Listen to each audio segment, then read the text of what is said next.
Because this episode of the Audacity podcast is about editing, you'll actually hear it raw and unedited, and I'll comment at the end of the episode on some of the things that I might have changed. Welcome to the Audacity to Podcast, episode 178. Do you really need to edit your podcasts? And what about authenticity?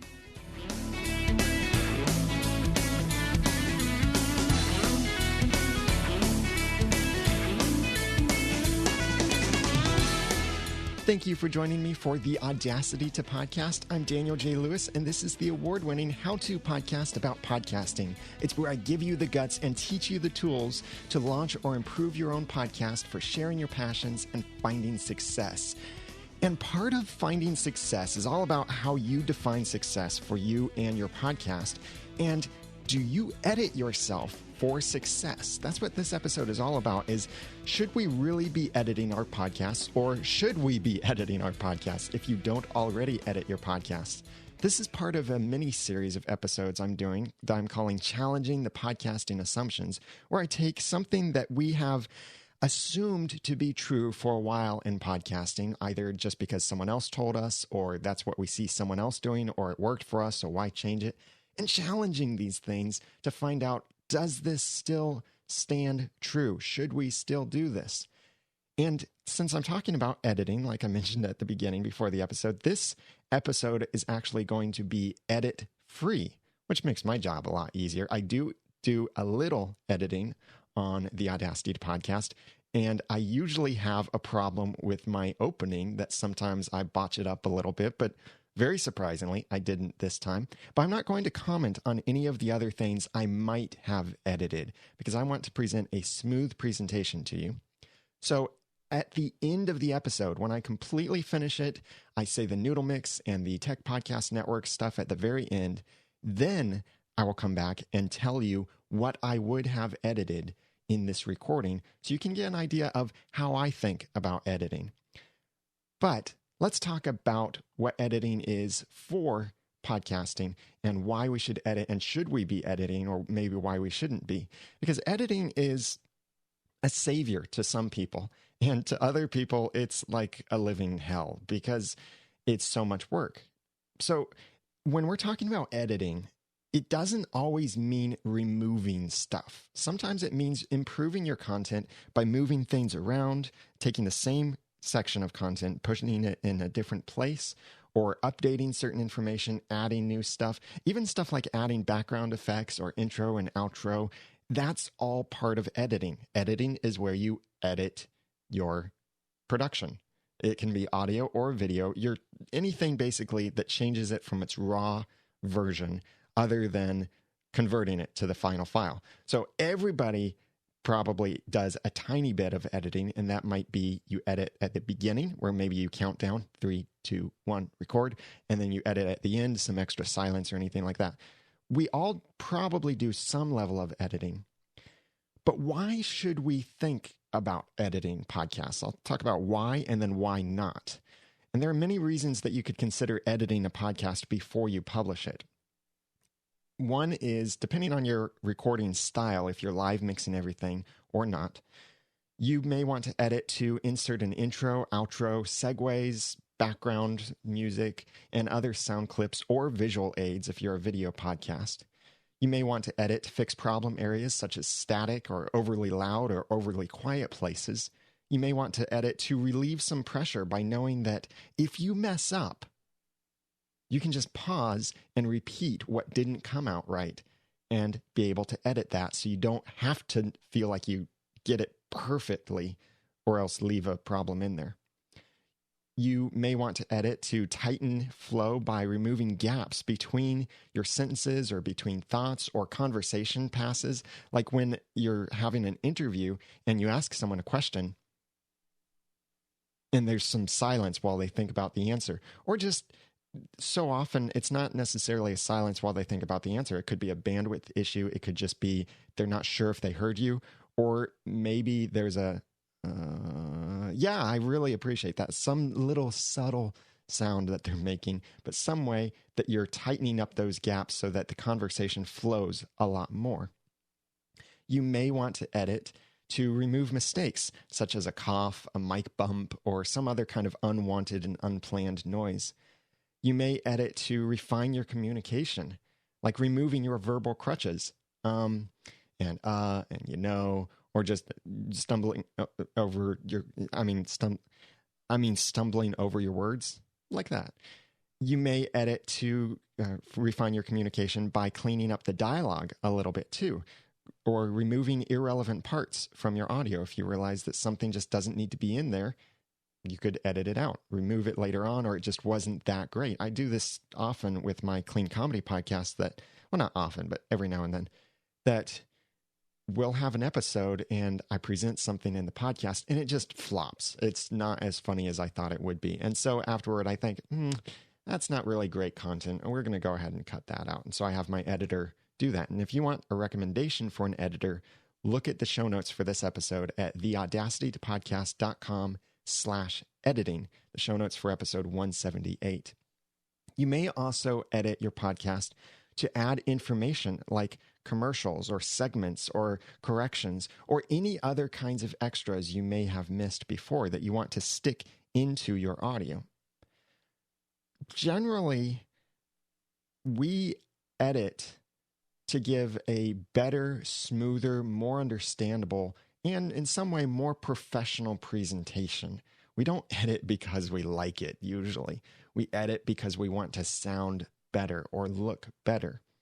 And we think that will make the podcast flow a little bit better. It is entirely possible to over-edit. If I were to remove all of the gaps between my sentences and even between my words, I would sound completely unnatural and it would be stressful to listen to me. So depending on the editing skills that you have and the software that you choose to use, you may even be at the point where you believe that you could turn a bad podcast into a great podcast just by editing it out. And there are certain podcasts I've heard where the content is good, their presentation is horrible, but maybe some editing could improve their presentation. But I'm going to give you some 3 golden rules about editing in a little bit. So that's why you may want to edit your podcast. Why would you not want to edit podcasts? It comes down really to a hate for editing primarily, but some of the reasons that people won't want to edit podcasts, or maybe that you shouldn't edit a podcast, is that it takes so much time, or maybe too much time. Generally, depending on your skill, it's probably going to be 3 minutes of editing for every 1 minute of audio. If you're editing video, it's usually about double that.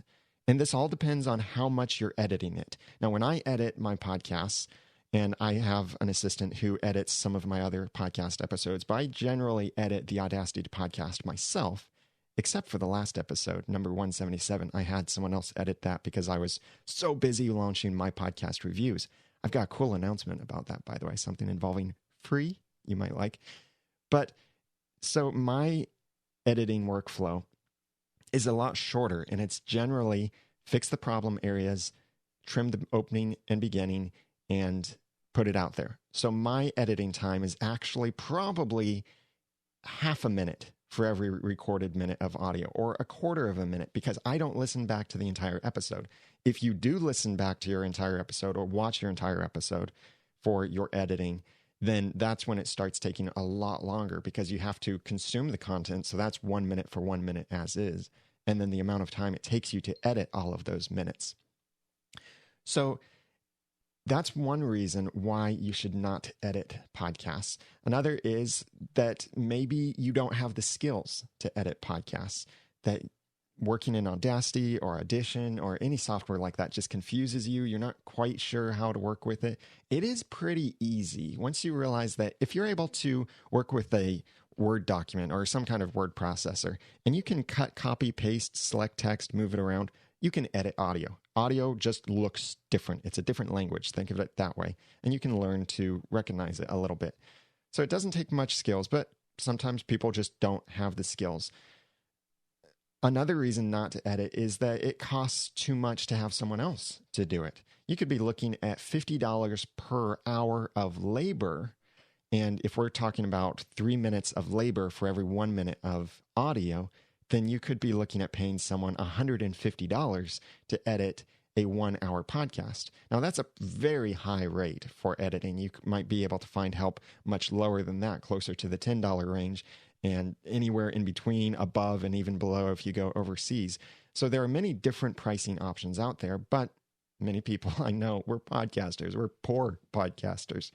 And you might not have the money to be able to pay someone else to edit it for you. Another reason not to edit podcasts is you want to get the podcast episode out very quickly. I apply this with our initial reactions episodes on Sunday nights for our TV show fan podcast, Once Podcast. It's about the TV show Once Upon a Time. It's recorded on Sunday nights, 15 minutes after the TV show airs. We record our initial thoughts, and we're kind of a bit all over the place. There might be some awkward pauses here and there. We do very little or almost no editing because speed is the most important thing. In that case, I'm in East Coast time, and we get to see the episode first of the Americans. And I want to have our podcast episode online before West Coast even finishes watching the TV show, so that it's available for them to download as soon as they finish watching their own show. That's how quickly I want the turnaround. So for our half-hour episode, we do very little editing. Speed is the most important thing. And this is a reason that you may not want to edit, is if you want to get your content out there immediately after you record it.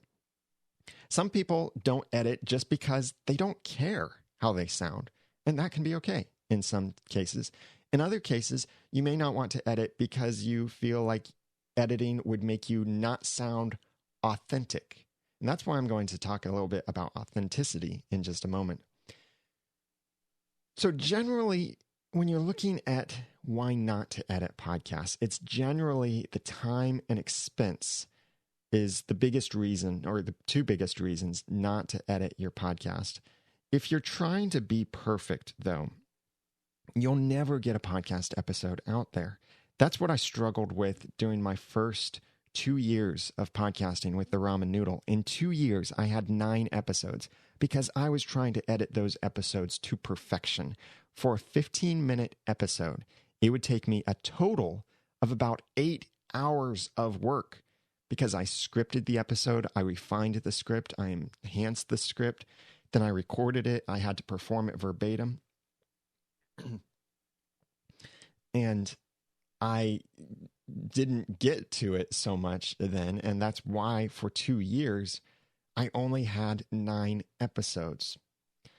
So don't try to be perfect, because perfection will kill a podcast. And I think that many of the podcasts you see out there that have pod faded have probably in some way wanted to try too hard to be perfect, but it might also come back to other expectations. So does editing remove your authenticity? This is a reason that many people will cite for not wanting to edit their content and edit themselves, is because they feel like they shouldn't edit. They refuse to edit because editing means they're no longer authentic. And you may even hear this in someone's podcast when someone has a mistake and they say, I'm not going to edit that because I'm being true, I'm being real, I'm being authentic with you. Well, then they just focused so much more on the problem by saying, I'm not going to edit that out. That's why in this episode, whatever stuff I need to edit out, I'm not going to comment on it. I'm going to focus on my presentation, which is what I usually do, and then I'll let you know later what kind of stuff I would have edited out. Authenticity is really a two-sided issue. On one side, editing will seem like a lack of authenticity because it's like you don't want people to hear how you really are, and you want to cover it up with editing in some way, or you weren't as good at presenting as you thought you were, and you want to fix it up, improve it. Yeah, that's on one side of the editing authenticity issue. On the other side, though, editing can improve your authenticity because improving your presentation by editing can allow your viewer or listener to focus on your content, on your presentation, and on your personality. To say, I'm not going to edit that out, or to leave in little mistakes is not really part of your personality. That's just a mistake in the audio or in the video. it's not your personality. We all make mistakes. We all have that same personality. So to edit helps people actually see your actual personality more by not focusing on the mistakes that you make. It's like if I were to tell you, oh, I never say the word or I struggle with saying the word If I bring attention to it, you are going to pay far more attention to how many times I say and struggle with that. So it really depends on how much editing you try with your podcast, and that ties in with the level of authenticity. But it's not an exact correlation. I can't say if you do a lot of editing, that means you're not being authentic. If you do a lot of editing, it could just be that you want to present your best self and you struggled a little bit with presentation. When I record videos, I struggle a lot more with video than I do with audio because there's something about me that I feel like the video needs to be a bit more refined in the communication. And what often seems to happen is I haven't prepared as much, or maybe it's because I don't have as many notes in front of my face when I'm doing video, that I struggle a little bit more to present well. But in front of a crowd, I don't have that kind of problem, and I don't mind if I have a little goof here and there. And speakers will have that where they accidentally stumble over a word or anything like that, but they correct it and they keep going on, or they just keep going on, whatever the case is. So the amount of editing is not the same as the amount of authenticity.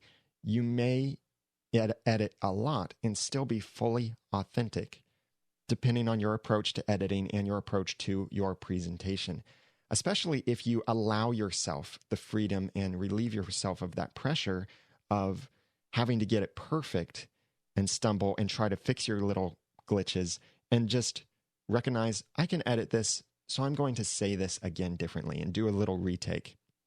And I'll give you some tips on those in a moment. So I don't think editing necessarily removes your authenticity. It's not about authenticity. Editing is about your presentation. But how much should you edit?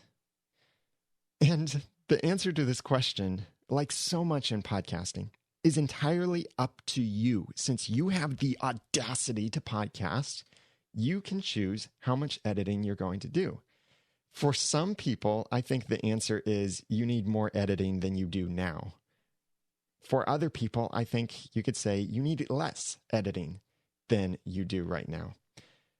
I don't think that you'll notice over editing as much as under editing. Yes, there are cases where if someone clips a word badly or they merge their sentences too close together where there's no breath space in between, or they remove every single breath in their audio. Yes, those are cases where it's a lack of skill makes for a worse editing job. But I don't think you'll notice when someone has edited a lot of stuff out. Like if you watch some of my videos, especially some of my more recent videos where I have B-roll footage, like supporting footage, and it's my microphone videos, for example. Look at my Electro Voice RE20 or RE320 reviews at theaudacitytopodcast.com/RE20 and /RE320. When you watch those, it looks like a nice, smooth presentation, and there's this great supporting footage of the microphone showing what I'm talking about in between these certain spots. What you don't know is every time you see something other than me in that video, it's because I was covering up an edit point, which you need to do in video, depending on your approach to video editing. So you wouldn't notice that amount of editing. And it could mean that in the future, I should do less editing than before, or maybe more editing. But for you, it's really up to you how much you should do. There are certain podcasts I've heard where something happens, and I think one of two things. One is, first, they didn't need to draw attention to that. They didn't need to comment on their production within their recording. The second thing I think is, well, they could have easily edited that out. And you don't have to go to editing as your savior. The best, well, I'll give you the golden rules in just a moment under this point.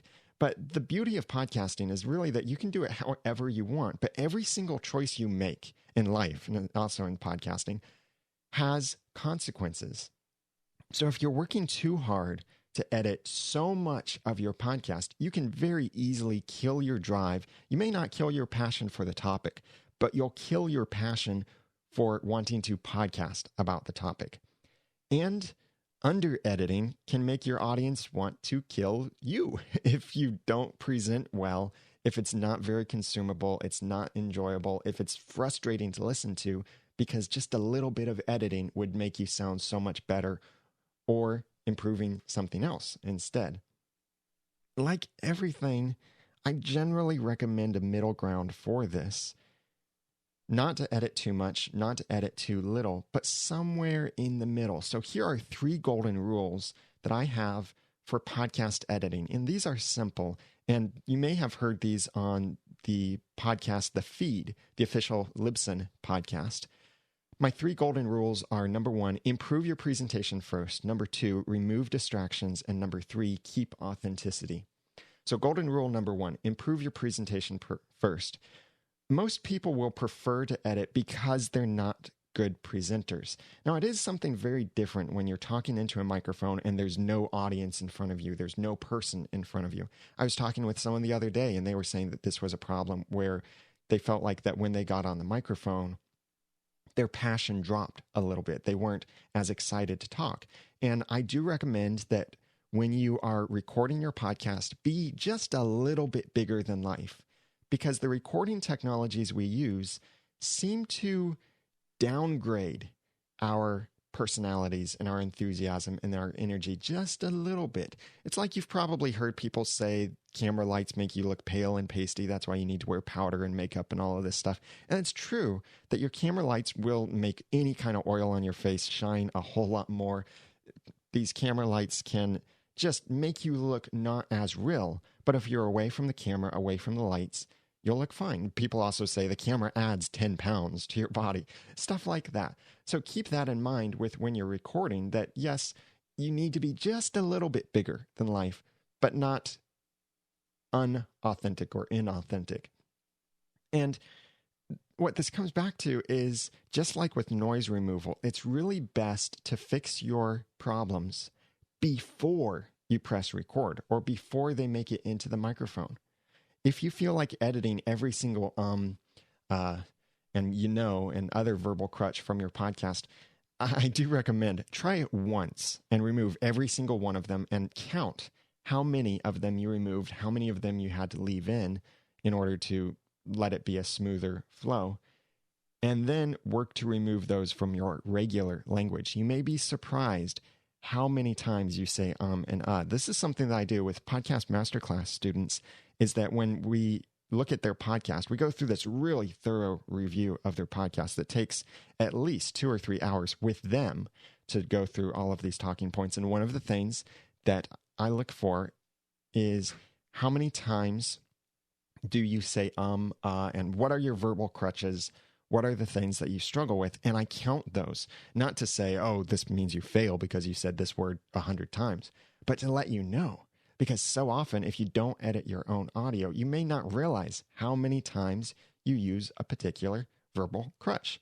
I know my verbal crutches, and one of them is starting sentences unnecessarily with the word and, or unnecessarily with the word but. It's not wrong to start a sentence with either of those words, but that happens. There are other cases where I start with so and other forms of intro things, not quite the way that you commonly hear, but in different ways, in my own struggling ways. And now I've drawn attention to those things, so you will notice them now more.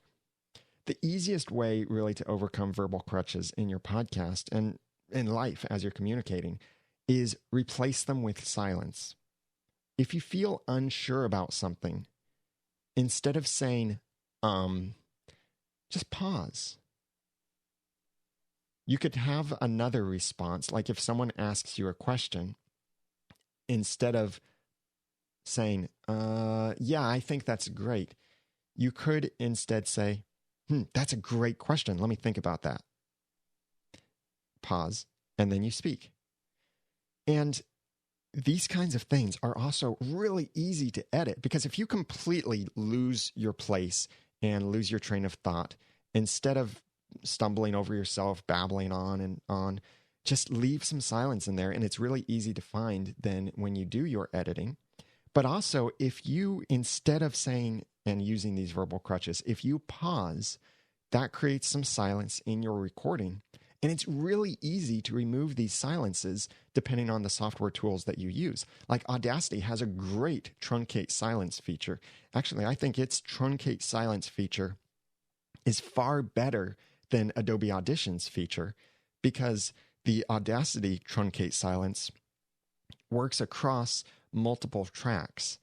So if you remove the silence in one track, it removes it in the other track. But if the other track isn't silent at that point, like an interview, for example, where you have a lot of silences in one track or the other, Audacity doesn't misalign those tracks. In Audition, you can only work with truncate silence on a single track at a time, and that's where you can get into big trouble. But I have an episode about truncate silence, and it's linked to in the show notes for this episode of the podcast over at theaudacitytopodcast.com/editing in the show notes for episode 178. So you can remove these things before you present. Get better at communicating before you press record, and then you will have so much better of a presentation in your podcast, and you'll have to do so much less editing that it will be a breeze for you.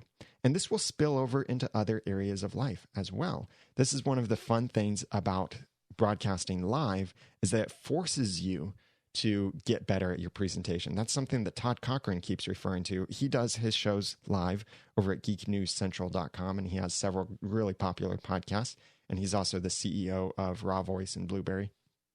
But what he says is that one of the nice challenges of being live is that it challenges you to edit yourself and to get better at speaking, knowing that what you put out there is going out, it's going out live. People are hearing it right now. Yes, you can edit it before you turn it into a podcast and make it downloadable, but you may not want to. So improve your presentation first. That's golden rule number 1. Golden rule number 2, remove distractions. If you're going to edit, then remove those things that are distracting you or your listeners or your viewers from your content. Just look around you and you'll see that we all make some kind of mistake, but they're not all extremely distracting until you focus on them. That's when they become distracting.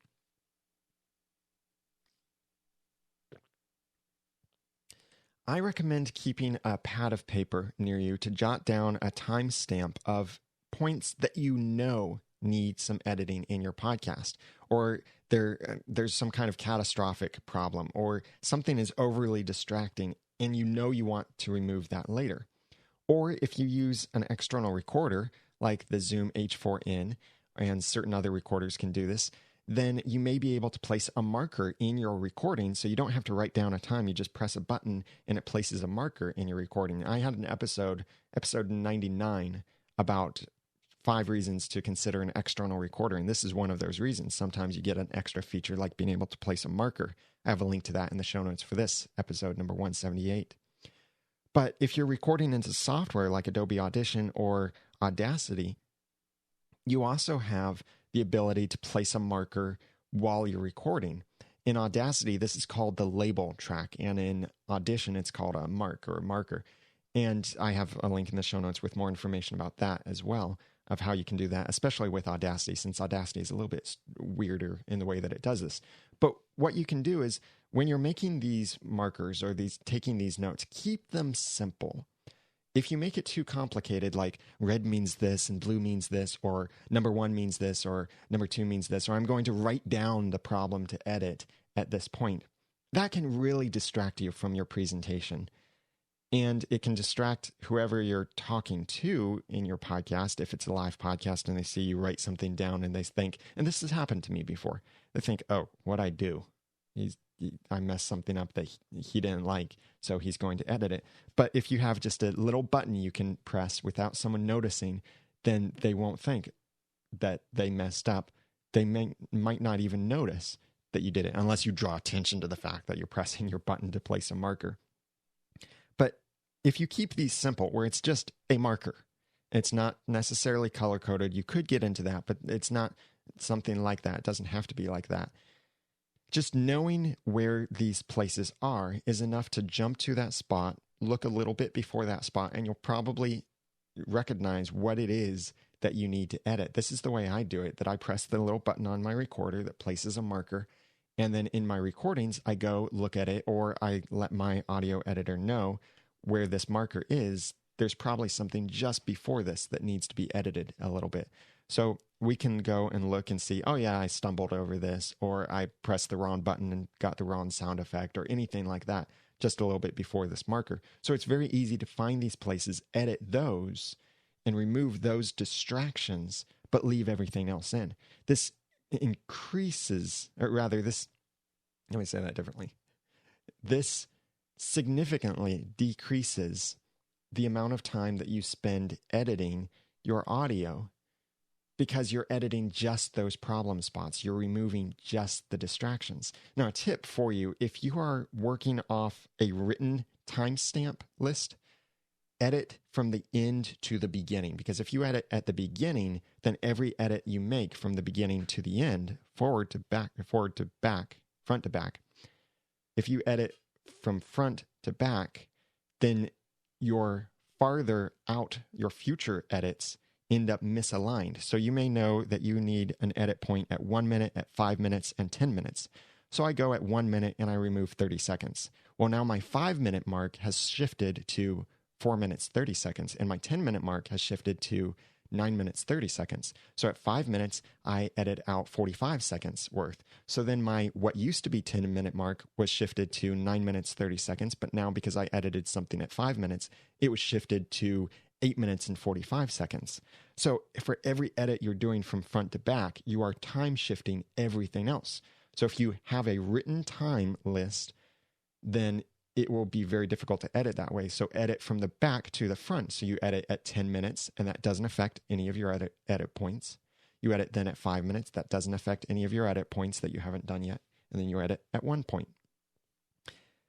Or place these markers in your recording so that you can just jump to them. And then it doesn't matter which direction you go, because the software interprets these markers and these edit points properly, so that when you edit before a marker is placed, the marker shifts with the audio. It's as if there's a beep in your sound, so that beep stays with your sound, but it doesn't actually put a beep.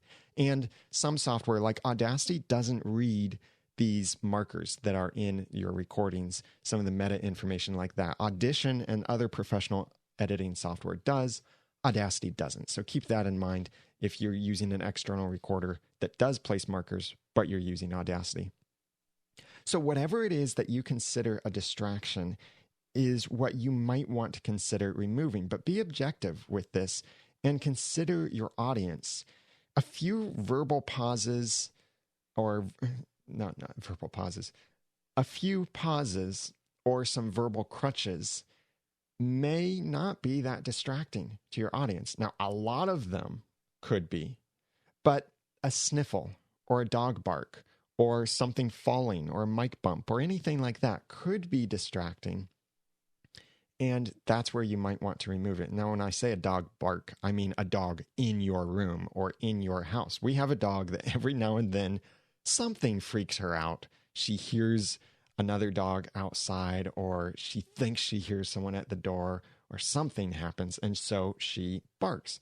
And it's a little dog, so the bark is a little bit more shrill, and I do not like leaving that in my audio. And anytime my dog barks, then I will remove that from, at least from the Audacity to podcast. With our Clean Comedy podcast, we're a lot more lenient on what we allow sometimes. Timing is very big in comedy, so you don't necessarily want to remove your silences. But remove those distractions and be objective with this. And if you have a guest on your podcast, focus on making them look and sound great. You may not want to edit yourself at all, but do look at editing them, because the more you make your guest sound great, the more they will want to share their experience that they had, because they realize, wow, you made me sound really good. I really appreciate this. It still comes back to authenticity, which is the next point, but make sure that you make them sound great, because if you have a guest that people aren't listening to, it's easier for people to be more critical with the guest. They may not necessarily think about it, but you want to remove any kind of distraction there when you're having a guest so that they sound great, the conversation flows very well. And make sure that however you edit doesn't cause distractions. This is really easy, an easy problem. Let me put it this way. This is an easy problem that can come up in video, is that if you edit something, you will see it, because it's not just the audio. In audio, I can make an edit and you would never know that anything was edited, because all that was removed was stuff surrounded by silence, or there can be certain fades that you wouldn't really notice because audio is a lot simpler. You wouldn't notice the edits. You'd probably never know where I edited in past podcasts because audio editing is so much smoother. But in video, you see the edit points. Even if you do a transition between your video edits, you still see maybe your hand was 2 feet above the ground or above the desk when you did your edit, and then when you come back, it's 1 foot above. So you have this fade where your hand just appears from one area, or your hand just transitions from one area to the other. Or it might be something where maybe you have a harder edit, so it's just pop, pop, pop, pop, pop, where you have these different things. And you might do some of that for a particular editing technique. This is popular on YouTube, where you see people do very, very raw kind of editing, and they edit themselves a lot, and it makes for this very rapid, fast-paced editing. A couple of videos that I think of in terms of this is one, if you look up the Pixar theory, which, by the way, just that alone might make your mind blow, but the way this guy does it is that he's pretty passionate, and he has a lot of edits, but instead of staying in the same place while he's editing, he moves around a bit. So at one moment, you see him on the right side of the screen, and then the next edit point, you see him on the left side. Next edit point, he's up close to the screen or the camera. Next edit point, he's farther away. So he's making the edits better by actually making them more different. This goes back to a little bit of a design principle, is the idea of contrast. Either make it the same or make it completely different. If things are close, that's when you have conflicts, because they look very close, but they just don't look quite right, because they don't quite match. Like if you have text where one font is size 12 and the other font is size 13 or 14, it's really close that it just doesn't quite look right. Something looks a little off. But if you have size 12 and size 24, that's a big difference, and you'll notice that better, and it looks better. So contrast, think of that in your video editing, how you can have some kind of contrast between your points so that it could look like multiple camera angles, or look like you reset the scene a little bit. Something like that. That doesn't mean move your props around, but something that makes it a little bit more natural. Sometimes it's a subtle fade, though, and it really depends on your editing style and your presentation style. If you're staying in one place, you're not moving around, then maybe a quick, subtle fade is a better kind of edit point for you. Or the other thing is that you can cover up your edit points by using multiple camera angles and doing a different take at a different camera angle, or use some B-roll footage. B-roll footage is any kind of supporting footage. It could be a screenshot, it could be a video. Anything that you display on the screen can cover up your edit points. Like I referred to my Electro Voice RE20 and RE320 video reviews. If you look at those, you'll see the microphone in different cases. What I did is I just shot a bunch of stuff. I focused on certain areas of the microphone and I focused on different areas of the microphone, and I was able to use those to show that as I was talking about something, I could cut to that. And it gave me great points, great edit points, and made for a really good production, I think. Made it look very high class. And it was covering up editing points, but it made it look great. So don't cause distractions with your editing. By the way, one of the other examples I wanted to mention on the editing where they edit it very tightly and use different camera angles or different positioning is the old show Ask a Ninja. That has a lot of editing where he's all over the screen in that. And sometimes upside down on the screen, or zoomed in or zoomed out. That kind of stuff is almost like multiple camera angles, but it can be a way that you can make that editing point more obvious, but for a faster paced thing, and not necessarily something you want to do with a professional focused, business focused kind of podcast, but it might be something that you would do for one of those driving podcasts, maybe some comedy, or maybe just something that you want to be quick and snappy. So that's golden rule number 2, remove distractions. Golden rule number 3, keep authenticity. Don't edit yourself so much that you no longer sound like you. If you say in every single sentence and you edit out every single instance of your saying then people will be really surprised if they meet you in person and they see you using so much. That will give them a very different impression. It might make them think you're not confident around people, you're not good in relationships. It can give all kind of bad impressions. So don't edit yourself or your mistakes so much that you sound flawless, completely flawless. And that when people meet you in real life, they'll think, oh, you don't sound like you do on the podcast. The same thing goes for your voice. Don't process your voice. And that's another form of editing, is processing and effects. But don't process your voice so much that when people meet you in person, they'll think, oh, you actually don't have the radio voice I thought you had. And think about some of those things that you may consider, oh, if I edit this out, let me just start that differently. There are certain things that you should edit out, and they don't affect your authenticity at all. They're mistakes, like a dog barking in your room. If it doesn't add to the comedic value of the podcast or doesn't contribute to content in some way, if it's just a distraction, that's a distraction. That's a mistake. You edit that out. You haven't affected your authenticity at all. But if you have a little stumble over a word, or you need to quickly repeat part of something, this is not removing your authenticity. Let me say that again. I read my note wrong. If you stumble a little over something or have to do a quick repeat, that's not necessarily part of your authenticity, or it may be part of your authenticity. So if you remove it, then it may be removing part of you. If you leave it in, it may be fine. This is where it comes into the maybe.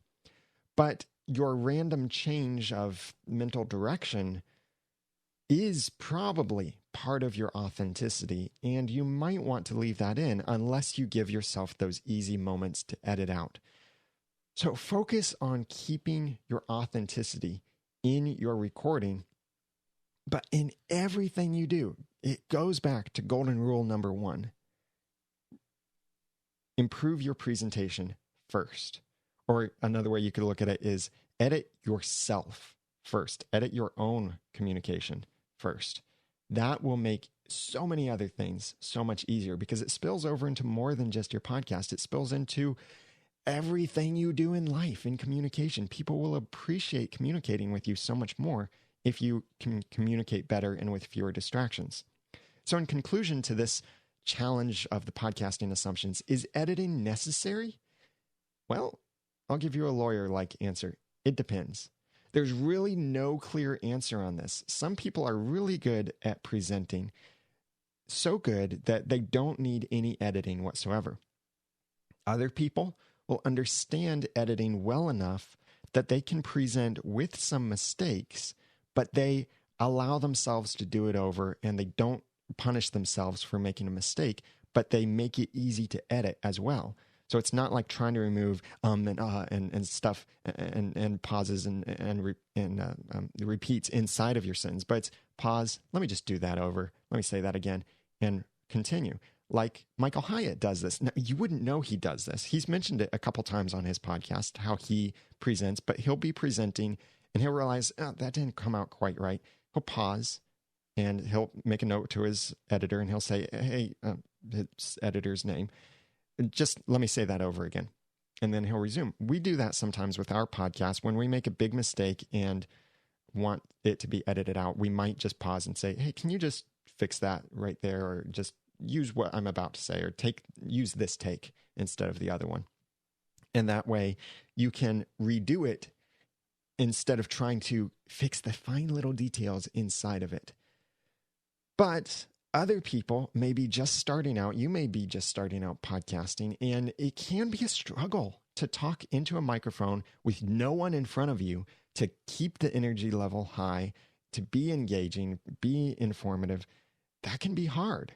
And so sometimes editing would be good for you to help you make a good first impression and help you learn how to present better as you're starting out. But if you've been doing this for 50 episodes, 100 episodes, then I hope you're doing less editing than you were doing before, and that your skills in presenting have gotten better. And sometimes we all have little mistakes that can and maybe should be removed without causing a distraction, because those little mistakes are too much of a distraction, and that can be part of it. Now, Gary Vaynerchuk, by the way, I meant to mention in last episode how much Gary Vaynerchuk's book, Crush It, really ties in with personal branding. And so much of the book is really about improve your personal brand so that you can have a way to crush it. But I just finished reading the audiobook there. That was really good. The audiobook is so much better than the printed book because he goes off on these little tangents in the audiobook. That's his personality. It is his presentation style. Was it distracting? Not really. It was great extra content. And in his audiobook and in the book, he talks about how when he does his show, Wine Library TV, that his style, his authenticity is whatever happens, happens. Whatever quality he can get is the quality he uses. Sometimes it looks horrible. Sometimes it looks okay. Sometimes someone will walk by and he'll wave hello. He leaves that in because it's part of him. I disagree with that a little bit because some of those things can be distracting.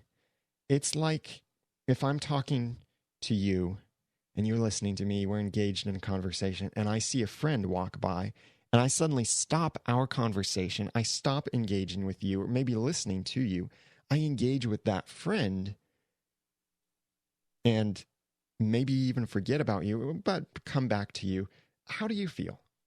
Maybe a little disrespected, maybe a little annoyed. Maybe you have some less respect for me because I allowed that distraction instead of listening to you.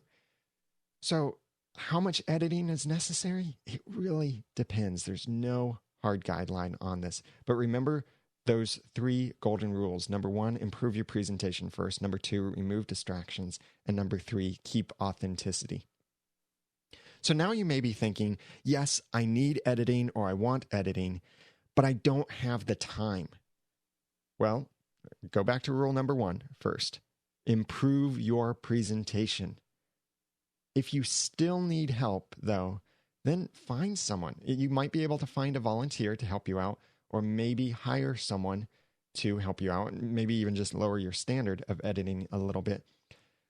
And when you're thinking about, it'll cost a certain amount to hire someone else, think about how much more you could accomplish if you load that task onto someone else. This was something that I was running into with our Once Upon a Time podcast and our Clean Comedy podcast, with writing the show notes and editing the audio and doing a lot of this stuff myself. I was realizing that the podcasting was keeping me from my business. Not the podcasting was helping my business, but keeping me from it by taking so much time to edit this podcast episode. And yes, my podcast is part of my business. All of my podcasts are part of my business, part of Noodle Mix Network, which is a division of D. Joseph Design, LLC. I'm really excited that I have that LLC now and some other cool things that have made my business a lot more official in the last year and a lot more structured as well. But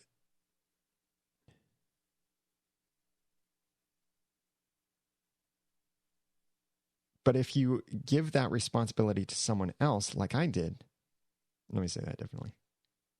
When I gave that responsibility to someone else, it freed up so much more of my time. And one of the things that my wife especially appreciates is that I no longer stay up until 2 or 3 a.m. in the morning editing a podcast episode we recorded at 8 o'clock that evening, because it's something I give to someone else that they will either stay up later and they've planned their schedule to be able to stay up late, or they do it the next day for me and have it available at a certain time. And that relieves so much of the pressure from me, and it allows me to focus on other things that I feel are more profitable or just help me make a better podcast by giving me more time to prepare on other things, or more time to market the podcast, or more time to engage with the community. Typical editing expenses, if you look at hiring someone else, your typical expenses that you'll see will be usually based on the amount of editing required and how many hours that takes. So what you may see, it's a massive range, but you might see as low as $10 per labor hour to $50 to labor hour, sometimes more, sometimes less, depending on how skilled they are, where they're from, what country they're from, and all of that. And this might be, by labor hour, I mean that 3-to-1 ratio thing. It's 1 hour of content, but it might be 3 hours of editing. So you have to pay them for 3 hours. Some editors may give you a limit on your content to say, well, for every hour of content, I charge this much. And there was someone actually in the live show last week in the chat room that was asking about editing and offline after or before the podcast I recorded. I recommended that if you're looking at providing an editing service to people, you could look at this thing of labor hour, but then they have no idea how much time it will take you. You have no idea. But another way you could look at it is different levels of production. So one level is I just add your intro and your outro, and it costs this much per hour of content hour, not labor hour, content hour. Or and that would be the cheapest plan maybe. Or the top plan is listen and remove ums, uhs, pauses, all of this stuff, the kind of stuff that editing requires to listen through the episode completely, not just edit the problem spots. That kind of thing where they have to get into the detailed work, that's going to be a lot more expensive. So keep that in mind, that the more you ask of your editor, the more it will cost.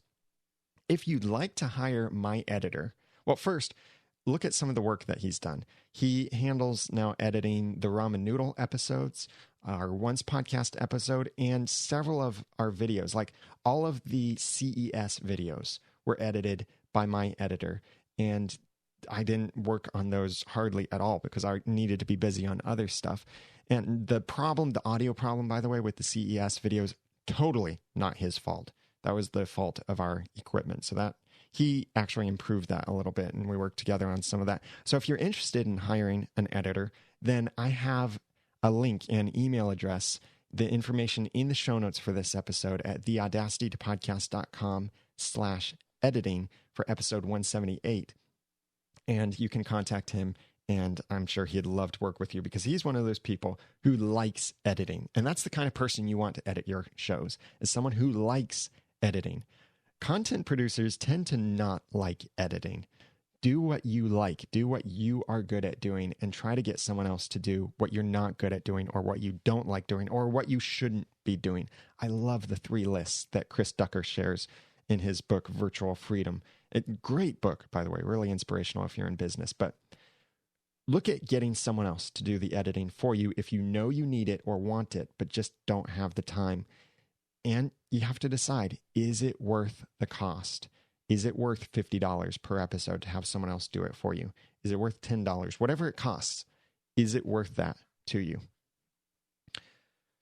So what do you think about podcast editing and authenticity? I'd love to hear your thoughts on this. Please comment on the show notes over at theaudacitytopodcast.com/editing and keep the conversation going in there to let me know how you approach editing, or what you think about how other podcasters approach editing, or maybe don't approach it. Comment on the show notes for episode 178 at theaudacitytopodcast.com/editing. I have one announcement for you. My podcast reviews is now totally, completely online and available, and it's growing fast. This is really cool service. I've got a 7-minute intro video on the site over at mypodcastreviews.com that shows you how you can set it up, how you work with the different options. And by the way, that video is 7 minutes long. It doesn't take you 7 minutes. I put some very popular podcasts with hundreds of reviews into the system to load test it, speed test it, and I got the complete archive of international podcast reviews automatically emailed back to me within, I think, 2 or 3 minutes was how it timed back. That's far faster than the old tool that was OS X only, Comment Cast. That would take you 10, 15 minutes to check one podcast. Doing this manually,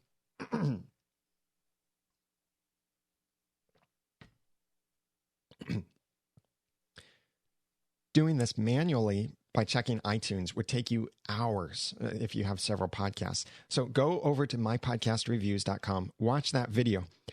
But here's the really cool thing. I'm excited about this. I was a little hesitant before I did this, but once I had this in place, it made me really excited. You look at My Podcast Reviews, and it's designed for the podcaster who's serious about podcasting. There are paid plans. $5 a month gives you one podcast, weekly emails, and it sends you your complete archive of podcast reviews when you first sign up.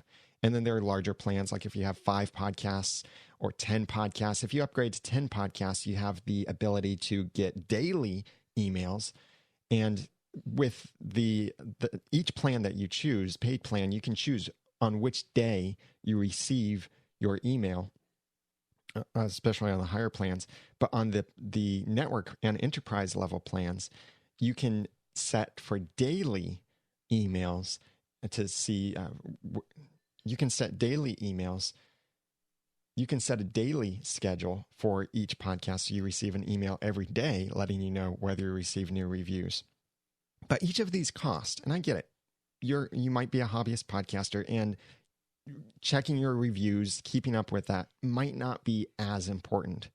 So I'm thrilled to say there's a free plan now. I had this in the works a little bit, but I didn't want to launch with it because I just wanted to feel the water a little bit to see, does anyone want a free plan? Because no one beforehand was asking, hey, is there going to be a free version? Maybe one person did. But now there is a free version. Here's what you get with the free version. It's one podcast, one monthly automated email instead of weekly. And for that one podcast, when you initially add it, you don't get the complete archive of reviews. You just get a limited, most recent reviews, but it is still international. So it's not only United States, but it is still your international reviews, but it's just a certain limited number of reviews. And you can find more information about that over at mypodcastreviews.com. And I'm thrilled to offer this free plan because this is a tool that I think the podcasting industry needs. Yes, if you like the free plan, consider it like a trial method. If you like it, I hope that you'll upgrade to the paid plans like $5 a month, $15, $25, and so on. And we also now have an enterprise, several different enterprise level plans that if you have a lot of podcasts in your network or you want to do a lot of market research on your competition, there are higher plans. And you can contact us for more information about that through the website at mypodcastreviews.com. But I'd love to see you using the service. That's why we now offer a free plan for it. So go over to mypodcastreviews.com, sign up, get the free plan. And also on mypodcastreviews.com, at the bottom of the page is a place where you can enter your email address to be put on the newsletter for updates, tips, and such. And you get the free ebook, 7 ways to get more podcast and you get the free ebook, 7 ways to get more iTunes reviews for your podcast. So check that out over at mypodcastreviews.com. I'm thrilled about it. I am so excited about this service. I'd love to have you using it, even if you're just using the free plan. That's at mypodcastreviews.com. So please keep this conversation going about editing and share with me your thoughts on editing and authenticity. Go to theaudacitytopodcast.com/editing to leave a comment on the show notes.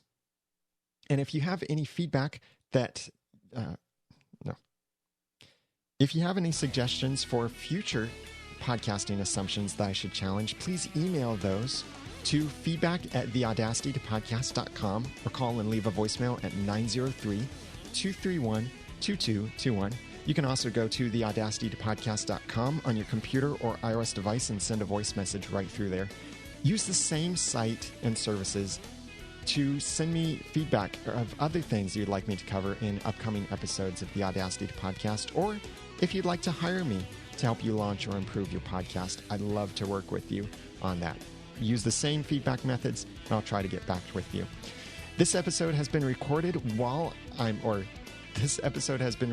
before I'm going on a little family vacation, so I'm enjoying vacation right now, and that's why there is no live show this week if you're interested. But join me again on Mondays at 2 p.m. Eastern Time over at theaudacitytopodcast.com/live. Now that I've given you some of the guts and taught you some of the tools, it's time for you to go podcast. Now that I've given you some of the guts and taught you some of the tools, it's time for you to go launch or improve your own podcast for sharing your passions and finding success. I'm Daniel J. Lewis from theaudacitytopodcast.com. Thanks for listening. The Audacity to Podcast is a proud member of Noodle Mix Network. Find more of our award-winning and award-nominated podcasts to make you think, laugh, and succeed at noodle.mx. The Audacity to Podcast is also a proud member of the Tech Podcast Network. If it's tech, it's here. Find more at techpodcasts.com. Okay, now let's talk about what I would have edited in this episode. And you probably noticed most of the spots, but a couple places that I would have edited. There were several times where my mouth is dry. This is early in the morning when I'm recording this episode, actually, because we're supposed to have left already for this trip. And I still need to pack. But was doing some of my podcast review stuff this morning. So my mouth is still a little bit dry. I have some water with me, and there were several points where I could just feel my mouth getting too dry, and I had to stop and take a drink. I would have removed those silences and tightened that up a little bit. There were a couple times where I had to clear my throat. I would have removed those. And I would have, all of these spots are things that I would have known I would have wanted to edit them, and I would have marked them. There was a moment where I'm not sure if it made it in the recording, but my wife went outside and watered the plants, and I'm right by where that hose connects to the house. And so when you turn on the water, it makes this squeak sound and it runs a little bit. I would have probably marked that to go back and see, do I need to edit that?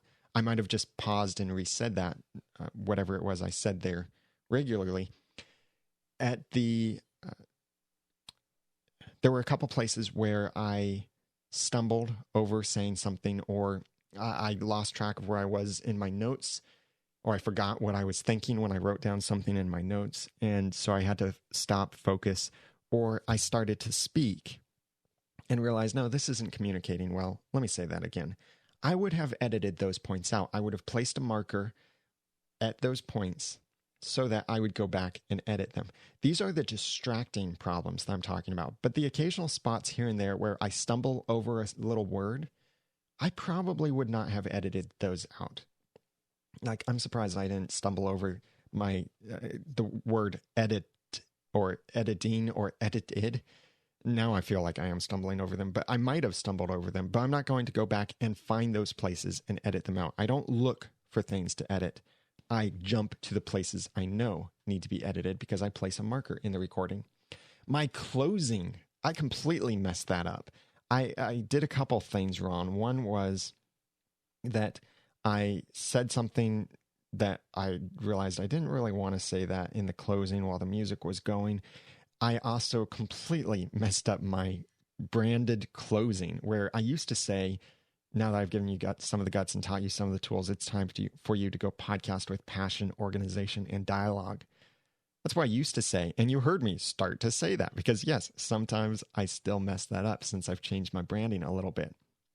So what I did is I just paused and said it the right way. And what I would have done in my editing, because I record into a Zoom H4n, which is a 4-track recorder, and there are now many other awesome options like the Zoom H5, the Zoom H6, the Behringer UFX 1204 mixer, as well as the UFX 1604 mixer. These are all multi-track recording devices. And when I record into my H4n, my sounds and supporting effects and even my guests usually go into a separate track from my own voice. So what I would have done in that closing part where I messed it up completely, and in fact, I didn't even bring the music up like I would have normally done. And the reason I did that was because I didn't want to make it really weird for you by the music is suddenly too loud. But what I would have normally done is gone ahead and let the music fade back in to full volume even while I'm speaking, because in my editor, since I have the recordings on 2 separate tracks, I can change the alignment of those tracks and shift the music over to where it should be so that I finish speaking and then music fades in at just the right point. I always dynamically fade in and fade out my music. The one exception there is with the ramen noodle. It starts out with a quiet spot and then the speaking starts. So we just say our thing and then the speaking starts. So it's no fade in, fade out. Also, our Wonderland podcast is pre-faded. It has its points where it fades in and fades out. So I don't handle fading there. But for Once Podcast and for the Audacity to Podcast, I do dynamically fade in and fade out with my soundboard, which I use Ambrosia Software's soundboard for Mac OS X.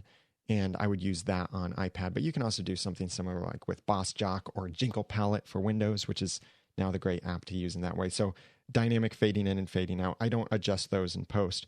But because I record on separate tracks, I'm able to shift those things around. So I don't feel like I have to comment on my production. There was also a moment where there were a couple other sounds in my house or my computer. I forgot to close Tweetbot early on in the episode. And I had messaged someone this morning to let them know about the free plan for my podcast reviews. And I got a reply back from them while I was recording. And you might have heard the little chime in the background. That was from Tweetbot because I forgot to close Tweetbot and turn off the notifications from my computer. So that little sound made it into the recording. Since that went into a separate track, I would have normally marked that spot and just gone back and cut that audio from the background audio track, and you would have never heard that in the recording. So those are the things that I would have edited in this episode, and each of those would have been spots where I knew it was a distracting point, or I knew I needed to pause and figure out what I was going to say. And so I would have marked those spots, removed those silences, removed those stumbles, removed those extra sounds, the background sounds, or clipped it so that where I had to repeat myself because the first time I didn't quite say it right, I would have removed those first times and let only the second time in so that it would have been a smoother presentation. But every one of those I would have marked and gone back and edited those points and not listened to the full episode because I don't listen to my episodes in order to edit them. But this episode, which works great since I'm going on a little vacation, this episode was released completely unedited. So I'd love to hear your thoughts. And by the way, the opening, I'm so surprised that I didn't mess up the opening because usually I do mess up the opening. Like I stumble over saying passion, organization, and dialogue again, or I forget to say my name where I usually say it, anything like that, or I stumble over the episode title or get the number wrong, stuff like that. But I didn't mess up the opening this morning. And if I had live viewers at this moment, they would have said, yes, you nailed it. So I'd love to hear your thoughts, not only on editing in general, but also on what you thought of this particular episode. And